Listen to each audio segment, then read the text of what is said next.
Now, one of the things that happens when we are juggling so much is we need to prioritize rest and we need to avoid burnout. So I did, and I still do kind of get burnt out. The thing now is I'm getting better at recognizing it, and I am getting better at taking care of myself and taking a time out when I am feeling that. However, I am now at a point where I am really driven and I always have to do something. And so I'm learning to have a very, impressive to-do list. And so then anytime when I have time to do something, I look at that list and I look at what is something that I can do if I'm really tired, that does not require much in the way of concentration. So I might be creating promotional graphics or marketing or doing some editing for some of the things that I'm producing at the moment, and what is something that requires concentration and needs to be done when I'm fresh. So if I'm proofreading, that has to be done first thing in the morning. So that's one way to sort of look at managing burnout and managing your energy levels, looking at how do you feel, like what can you do at the time that you've got. So obviously, stepping back when you need to step back.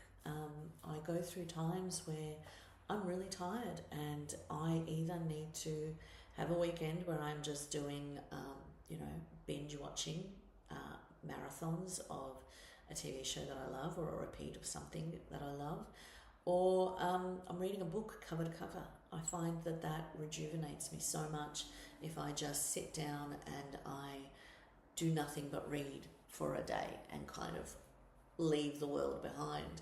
Because as soon as I read a good book and something that is well constructed and that uplifts me, I feel inspired to create. I feel that energy coming back where I want to create something.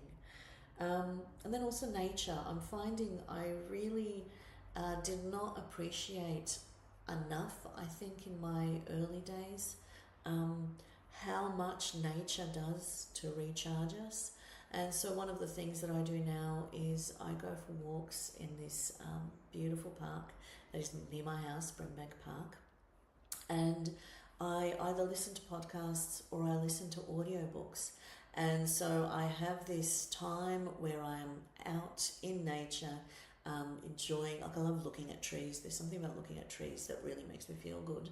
And then because I've got the headphones and I'm either listening to a podcast that is helping me in terms of my writing or helping me in terms of my business practices or thinking about myself as a creative or learning something, or I'm just listening to an audiobook. I'm listening to, a genre that I like, a book that I like. At first, when I started listening to audiobooks, it was a struggle. I remember the first time I listened to an audiobook, the first 20 minutes, I felt so jangly and I felt so like, I don't know if this is working for me. And then it just stopped and I was in the moment, and I was just, as I was hearing the narrator, I'm one of those visual people, so pictures appear in my mind and I see things like a movie. And so now this happens with audiobooks where I sometimes don't know, did I listen to it or did I read it, because I see the visuals. And one of the things I've discovered is the voice is very important to me. So I've now learned to listen to a sample and find a sample that, a narrator that really appeals to me. And so I love that opportunity to sort of take that time out to still feel like I'm multitasking, because sometimes, my ambition is just, I want to do so much. And so then doing the walking, being in nature, and then listening to an audiobook and doing the reading, it just feels like I'm achieving so much still